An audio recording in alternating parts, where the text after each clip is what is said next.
welcome as well to our First Aid Conference 2024.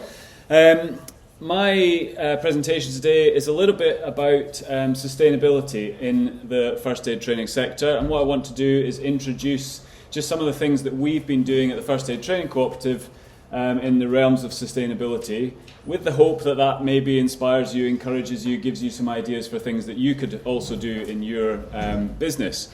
Before I do that, I'm just going to tell you a very quick background to the First Aid Training Co-operative, just for those of you who aren't familiar. Sorry, I'll stand in front of the microphone, that might help. First and foremost, we teach people to save lives. We are just like all the rest of you, we are first aid trainers. That's what we're all about. We organise our business, however, in a slightly different way. So we are a business cooperative. Okay, we're set up as a cooperative, and what that means is that we share resources, we remove the administrative burden from the first aid trainers who are out doing the training, and we really try and make first aid training a much more sustainable career. And that came about, the idea for the cooperative came about because Corey and I, having individual sole businesses, we'd grown them to a point where they weren't sustainable anymore. We were getting to that kind of burnout ceiling, if you like, and we couldn't really cope with all the paperwork and the admin and everything else, so we had to think, right, there's got to be another way. And the cooperative, 9 years ago now, was the answer to that.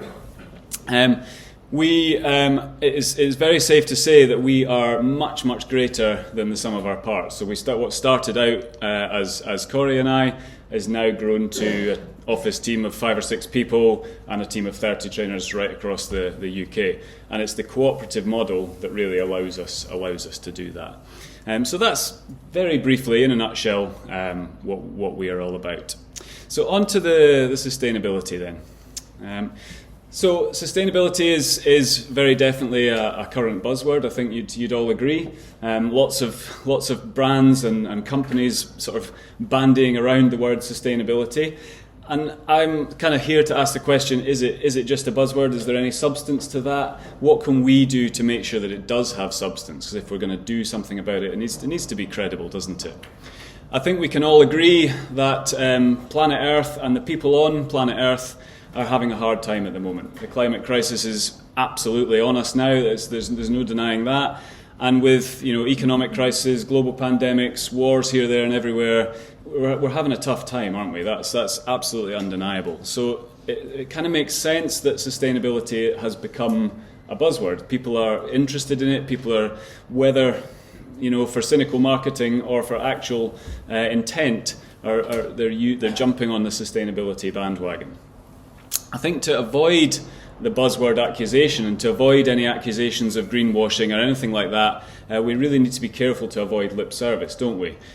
We need to take bold and concrete actions that actually make a difference, whether that's to people or to planet or to any other aspect. Okay, so what I'll try and explain quite briefly just now is, as I say, just a few of the things that we're involving ourselves with in the hope that it might encourage you, as I say.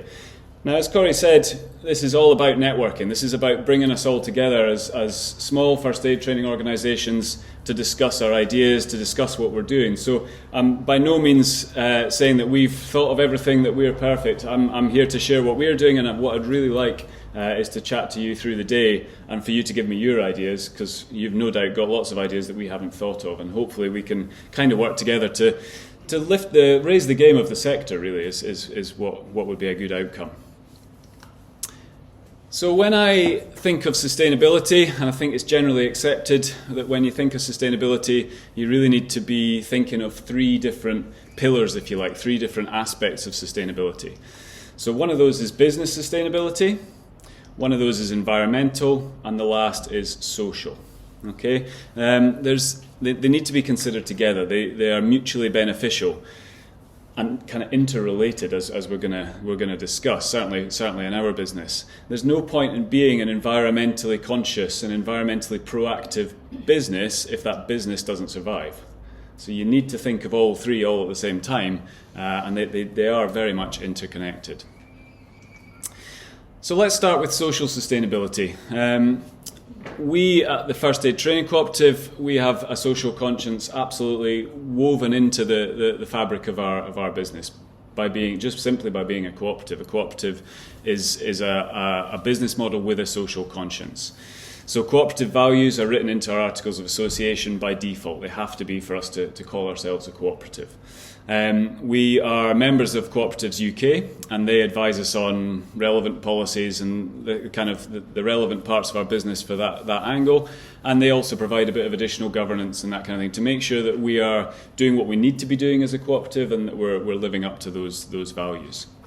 Other things we do, so we already paid all of our personnel way above the national living wage, but recently, 2 or 3 years ago now actually, we became a living wage accredited employer. Now what does that mean? Well, it doesn't really mean anything in terms of us making changes to our business, because as I say, we were doing it anyway. But what it means is we can now shout about it. It makes tendering a lot easier. So if ever you've completed a tender application or tender form, are you a living wage accredited employer? Yes, tick. That's a whole lot of writing I didn't have to do just by ticking that box. And also, it allows us to demonstrate that we're members and progress the agenda, which does good things for everybody, doesn't it? Other things we do is we profit share. So as a cooperative, we profit share with our members. That's written into cooperative sort of guidelines and values. But we extended that to profit share with all of our associate members as well. So everybody who's involved with the business for more than a year, they then take a share of our profits if indeed we make a profit. So everybody is invested in the growth of the business at whatever level they're involved. And that's a really satisfying thing to do. We also have written in that a percentage of our profits will go to charities, and the last time it was the Scotland's Charity Air Ambulance and AED Donate, two charities that are very, very much aligned with our kind of life-saving aims. Beyond that, we've worked quite a lot on diversity and inclusion in the first aid sector. If we look around the room, we are predominantly white people, and that needs to change. So we are working with the Leaders for Change Academy, which is run by an organisation called Backbone CIC, which we're aiming to remove barriers to black and brown people to participate in first aid training, participate in becoming or become first aid trainers. So remove barriers for those people. We also, or I say we, really Corrie, has been developing first aid trainers in Africa for many, many years now, and Corey will tell you more about that, I'm sure, over a coffee or something at lunchtime, but in Kenya and Rwanda this year. So that's something that's really, really interesting as well. Helping the people out there deliver first aid courses in their local language with their local cultural differences makes a massive difference in those communities. So there's a few of the things we're doing at a social sustainability level. Let's move on to environmental sustainability. So we can definitely do better. We must do better. Okay, the word sustainability is to sustain something is a status quo, isn't it? To sustain something. So sustainability is, as I was saying, is a dangerous word, and it's no wonder that there are accusations of, greenwashing and this kind of thing. And on an environmental level, it's actually very easy for us to do better than just sustain the status quo. So when we looked at this, we thought, well, let's break this down. There are some easy wins here, things that we're already doing, and we could just actually make them a bit more formal, like make them official. So things like working from home. So all of our office team work from home in home offices, and we have like a virtual office system. So we're speaking to each other every day, just on the computer. So we all work together, but from different parts of the country. And that actually had a direct impact on our business sustainability during the pandemic. Because without offices and a central location to run and to keep the lights on, figuratively, our costs were very, very small. So it actually allowed us to sustain our business through the pandemic without too much trouble. We also, things we already do, we reduce travel as much as possible for our courses. And how do we do that? Well, we have trainers spread right across the country. By having a good geographical spread of trainers, that allows the travel to be minimised.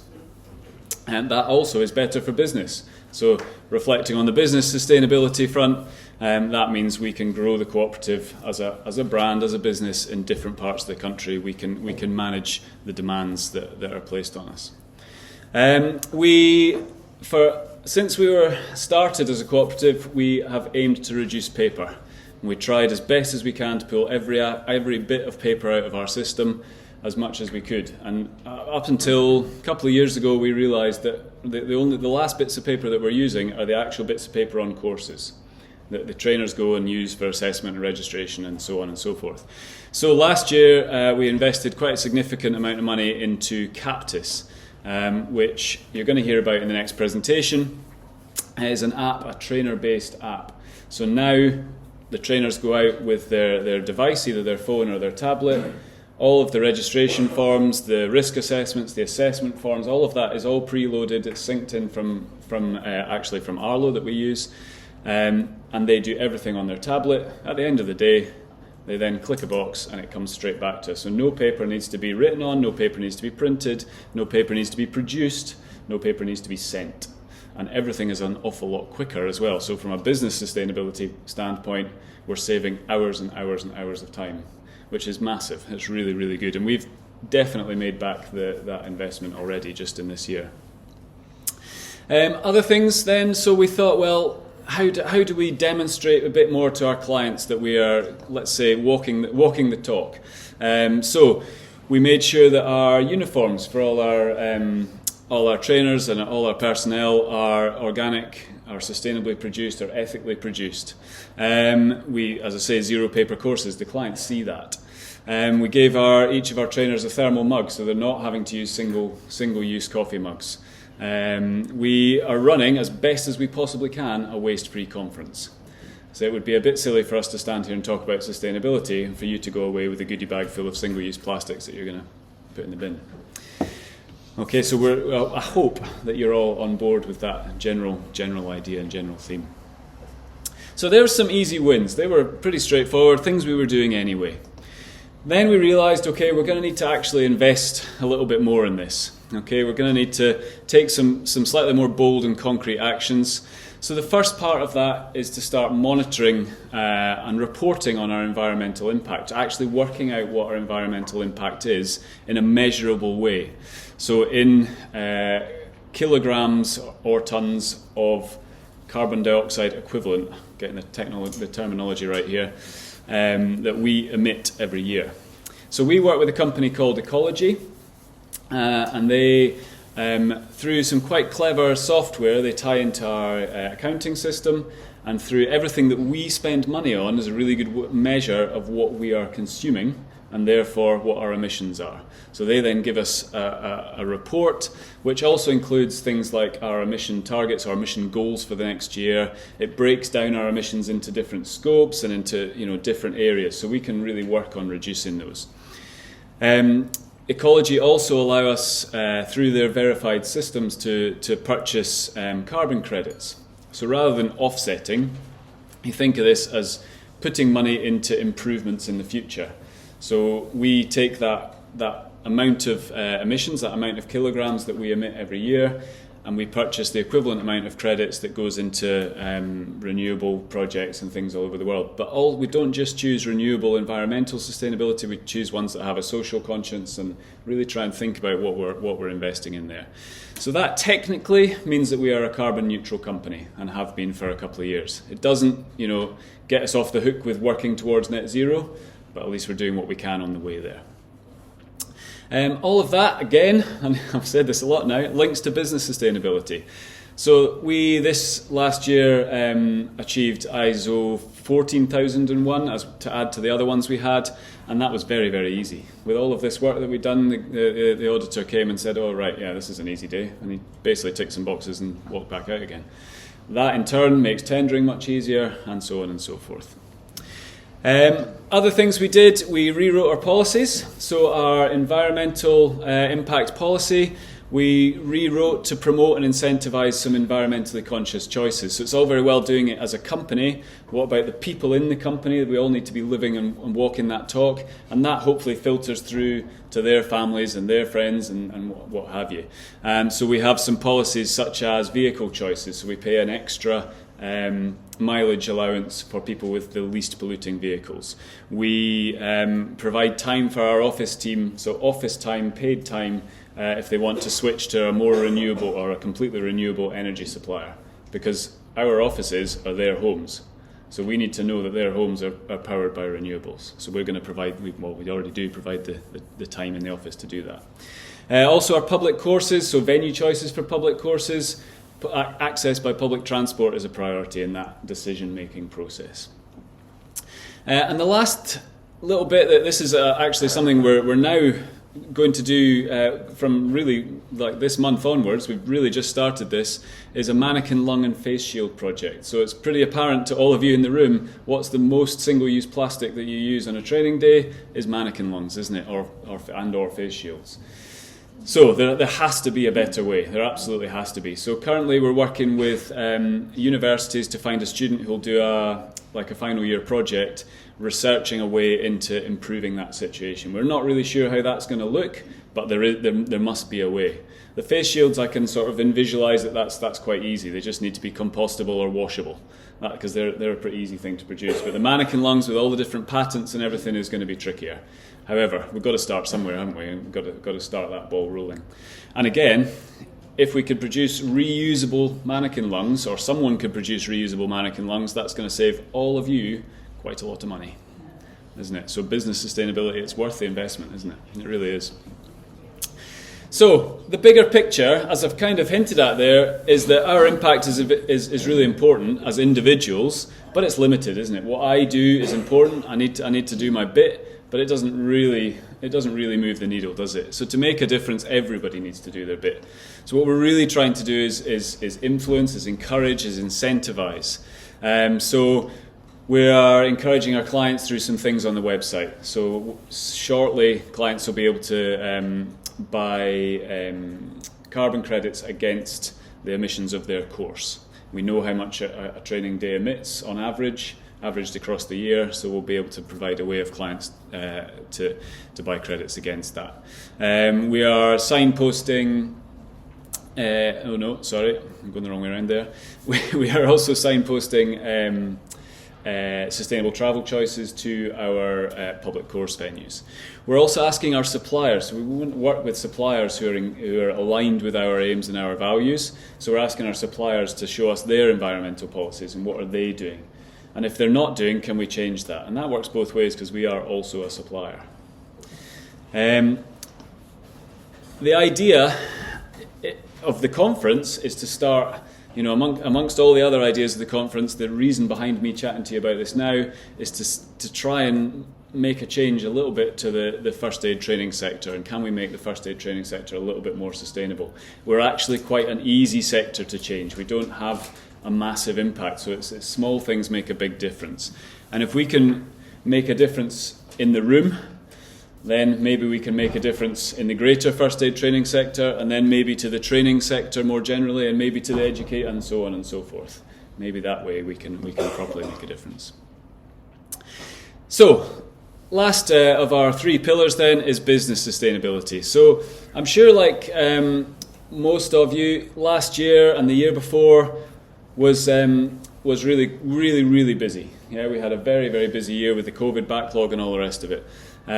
So we made quite a decent profit, and we invested it back into the business. So we invested in systems and processes and software and hardware. So as I said earlier, we added to our ISO certifications, we invested in Captis, we bought some more training equipment to enable us to run different courses. We also invested in IT equipment for the office team to make sure everybody's using the newest and most efficient equipment, and things like the mannequin lung project as well. We also invest in our people, and we do that anyway. We have to have an AGM. These people are really important to us, our training team. We have to have an AGM as a cooperative, so we make it a 2-day event. with a lot of added value. So there's some social angle, there's some downtime for people, there's a lot of CPD built into that. We make it a really fun event. And in addition, we add another CPD training day face-to-face halfway through the year. And then we also pay for courses such as the BLSI course from the Resuscitation Council for all of our team to do, so that we're all getting every CPD opportunity we can. We all work alone, don't we? As well, not everybody in the room does, but most of us are small individual first aid providers, and that can be quite a lonely existence. But what we know, and lots of studies have shown, is that individual welfare is vital to the success and sustainment of the business. And if you invest £1 in personnel welfare, you get £5 back. Okay, that's pretty hard to argue with, isn't it? So anything you can do to keep yourself, if you're working on your own, or to keep the rest of your team happy and well looked after, is money very well spent. In addition, we invest in the sector. This event is absolutely funded and put together out of our bank account and our staff's time, our resources. So thank you all for supporting it first and foremost, because we wouldn't have an event without it. But fundamentally, we believe in investing in the sector because a strong and resilient sector is good for business, isn't it? We need to work together for our own individual businesses.